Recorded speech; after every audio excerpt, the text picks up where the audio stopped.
kulanti wacan saaxiibayaal ku soo dhawaada wararka caalamka iyo Soomaalida waa 28 bisha June sanadka 2020 qodobada ugu waaweyn ee warkayaga aad ku daawan doontaan waxa kamid ah cabsi ka taagan dagaal dhiig ku daata oo ka dhaca magaalada Muqdisho xilli la shaaciyay inaysan doorasho ka dhicin dalka iyo hogaamiyaal mucaarad oo si adag kaga hadlay guddiga doorashooyinka qaranka oo laga dalbaday inay iscasilaan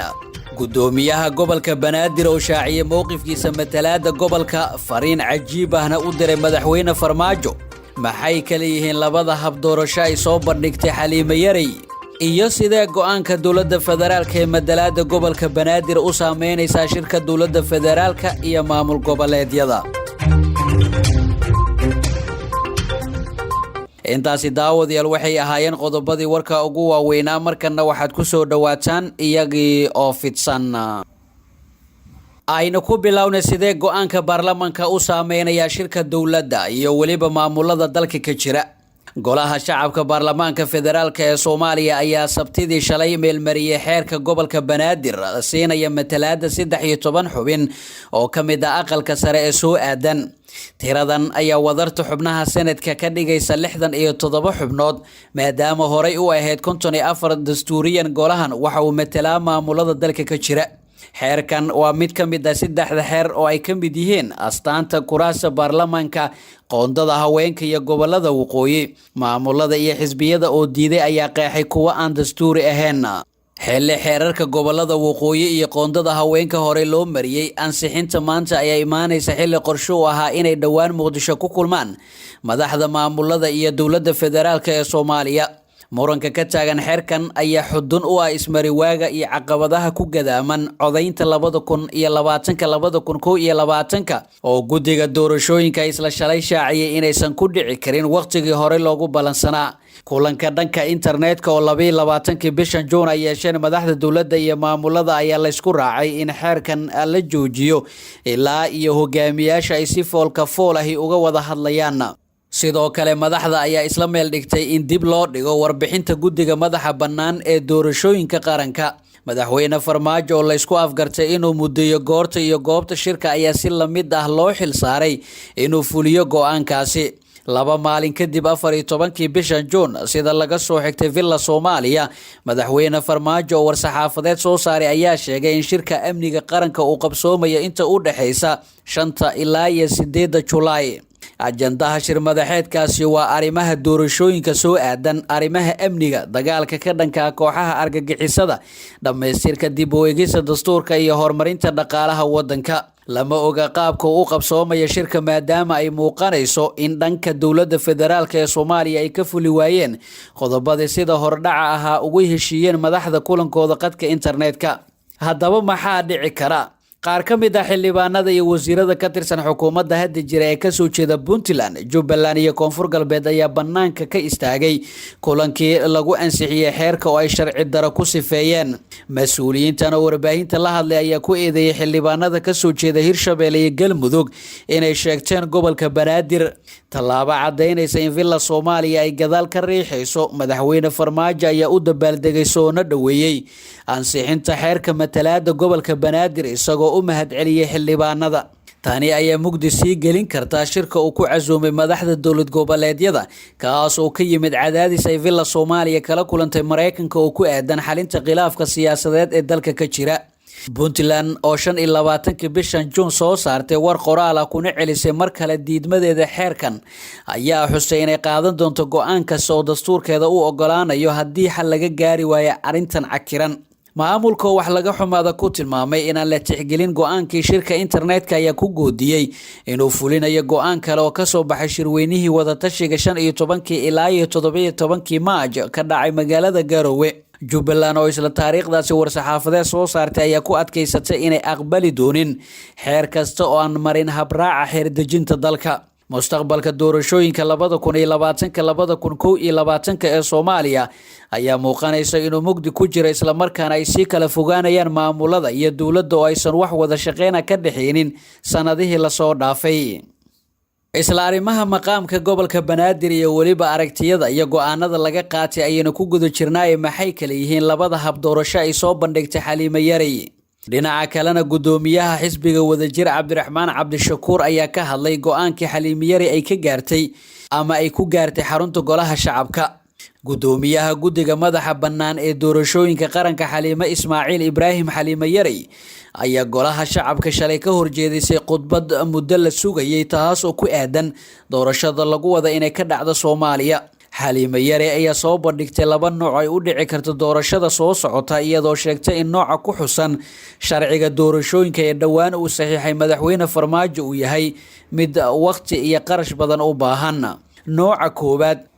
gudoomiyaha ayaa tilmaamtay in sida ku xusan sharciga doorashooyinka nooca diiwaangelinta codbixinta ay noqoto habka casriga ee biometriga loo yaqaano kaas oo u baahan howlo ay ka mid yihiin in la soo iibiyo qalabka diiwaangelinta codbixiyaha, in hay-adaha amniga xaqiijiyaan xarumaha lagu diiwaangelin karo codbixiyaha ee la sugi karo amnigooda, in la fuliyo wacyigelin ballaaran si dadweynuhu uga qayb galaan isdiiwaangelinta, in la geeyo qalabka iyo shaqaalaha diiwaangelinta xarumaha diiwaangelinta, in la diiwaangeliyo codbixiyaha xaqa u leh codaynta, soo saarista liiska codbixiyaha ee rasmiga, qaybinta kaarka aqoonsiga codbixiyaha, diiwaangelinta rasmiga ee xisbiyada siyaasadda, diiwaangelinta musharaxiinta xildhibaanada, ololaha doorashada xisbiyada, qabashada doorashada maalinta codbixinta. Xaliimo Yari ayaa sheegtay in si ay u qabtaan doorasho habkaasi ku dhacda uu guddigeeda u baahan yahay muddo 13 bilood oo ka bilaabanaysa July 2020 kuna eg Agoosto 2021. waxay intaa ku dartay in habkaasi aan lagu hirgelin karin waqti kooban ee ka harsan doorashada baarlamaanka oo la filaya inay dhacayso 27 November 2020. nooca labaad ee doorashada, guddiga madaxa bannaan ee doorashooyinka qaranka ayaa soo bandhigay hab labaad oo ka duwan kii hore uuna sheegay inuu ku waqti iyo qarash yar yahay. waa habka diiwaangelinta gacanta ee isla maalinta codbixinta kaasi oo dadka codkooda dhiibanaya lagu diiwaangelinaya gacanta isla markaana codbixinta iyada oo la adeegsanaya diiwaan qoraal ah. Xaliimo Yari ayaa sheegtay in si ay u qabtaan doorasho habkaasi ku dhacda uu guddigeeda u baahan yahay muddo 9 bilood oo ka bilaabanaysa July 2020 kuna eg March 2021. Soomaaliya ayaa la filaya inay ku dhacdo codbixinta ugu horeysa ee dimuqraadiyadda muddo 50 sano ka badan. xisbiyo badan oo si ku meel gaar ah loo diiwaangeliyay ayaa doonaya inay u tartamaan doorashadaasi baarlamaaniga. maxaa laga yiri labada nooc ee la soo jeediyay ayaa sida muuqata waxa uu xilligooda ka dambeeya muddo xileedka baarlamaanka iyo xukuumadda hadda jirta. Cabdiraxmaan Cabdishakuur hogaamiyaha xisbiga wadajir ayaa qoraal uu bartiisa Facebook soo dhigay ugu baaqay guddiga doorashada inay iscasilaan. in khudbadda guddiga doorashooyinka ay muddo kordhin ku soo idlaanayso horaan u ogeen mar haddii mas-uuliyaddii loo igmada ay ka soo bixi waayeen hal waddo ayaa guddiga madaxa bannaan ee doorashooyinka qaranka u furan intii ay dalka qalalaasa gelin lahaayeen inay iscasilaan ayuu yiri Cabdiraxmaan Cabdishakuur Warsame. iyadoo arrintan ay jirta ayaa laga cabsi qabaa in dalka qalalaasa siyaasadeed oo hor leh uu galo taas oo ka dhalan karta diidma ay la yimaadaan xisbiyada mucaaradka ee ka jira dalka. qaybaha hore ee wararka Soomaalida ayaa daawanaysaan halka aad nagala socotaan waa shabakada wararka maanta. dhinaca kalena gudoomiyaha gobolka Banaadir ahna duqa magaalada Muqdisho Cumar Maxamuud Maxamed Cumar Filish ayaa uga mahad celiyay gudoonka iyo xildhibaanada golaha shacabka ee baarlamaanka Jamhuuriyadda Federaalka Soomaaliya xaqiijinta madalaada siyaasadeed ee gobolka Banaadir taas oo madaxweyne Farmaajo ku soo jeediyay furitaankii kala fadhiga toddobaad ee baarlamaanka Soomaaliya. qoraal kooban oo duqa Muqdisho soo dhigay bartiisa Facebook ayuu ku yiri waxaan u mahad celinayaa baarlamaanka Jamhuuriyadda Federaalka oo si aqlabiyad leh u ansixiyay xeerkii matalaada gobolka Banaadir ee aqalka sare. waxaad muujiseen kaalin lama ilaabaan oo taariikhda gashay oo aad ugu hiiliseen shacabka gobolka Banaadir. sidoo kale gudoomiye Cumar Filish ayaa hambalyo ku aadan guusha maqaamka gobolka Banaadir u diray shacabka gobolka Banaadir wuxuuna cadeeyay in guushan u soo hoyatay shacabka gobolka inay ku timid adkaysi sabar badan abaalkii ay qaranka u galeen ee canshuurta ku bixiyeen dowladnimada miraheeda maanta ay heleen. ugu dambeyntii duqa magaalada Muqdisho ayaa u mahad celiyay madaxweynaha Jamhuuriyadda Federaalka Soomaaliya Mudane Maxamed Cabdilaahi Farmaajo oo geed dheer iyo geed gaabanba u koray sidii gobolka Banaadir matalaad ugu heli lahaa aqalka sare isagoo hore u taageeray baaqiisi uu baarlamaanka ka horjeediyay 6 bishan June sanadka 2020 taas oo ahayd tallaabo geesinimo leh. geesa kalena warar madax bannaan oo laga helayo magaalooyinka Gaalkacyo iyo Kismaayo ayaa sheegaya in labada dowladeed ee Puntland iyo Jubbaland ay ka soo horjeedaan arinta ku saabsan tirada cusub ee baarlamaanka federaalka u ansixiyeen matalaada gobolka Banaadir iyo hadalka gudoomiyaha guddiga doorashooyinka madaxa bannaan ee Soomaaliya. labada madaxweyne ee Puntland iyo Jubbaland oo qadka taleefanka ku wada hadlay ayaa ka wada hadlay arrimaha dhacay. Axmed Madoobe iyo Siciid Dani waxay isku raaceen in wadajir ay u soo saaraan mowqifkooda ku wajahan arrimaha ka taagan magaalada Muqdisho. Tani ayaa dhabarjab ku ridi karta isku soo dhawaanshaha la filayay inay dhexmarto dowladda Soomaaliya iyo maamul goboleedyadaasi mudana khilaaf uu ka dhex oognaa labadaasi maamul goboleed iyo waliba dowladda federaalka ee Soomaaliya. maamulada Puntland iyo Galmudug ayaa war-saxaafadeed wadajir ah ka soo saaray shir labadii maalmood ee la soo dhaafay madaxweynayaasha labada dowlad goboleed uga socday magaalada Gaalkacyo ee gobolka Mudug. warmurtiyeedka ka soo baxay shirkaasi oo ka kooban 6 qodob ayaa tilmaamaya in inta badan shirkaasi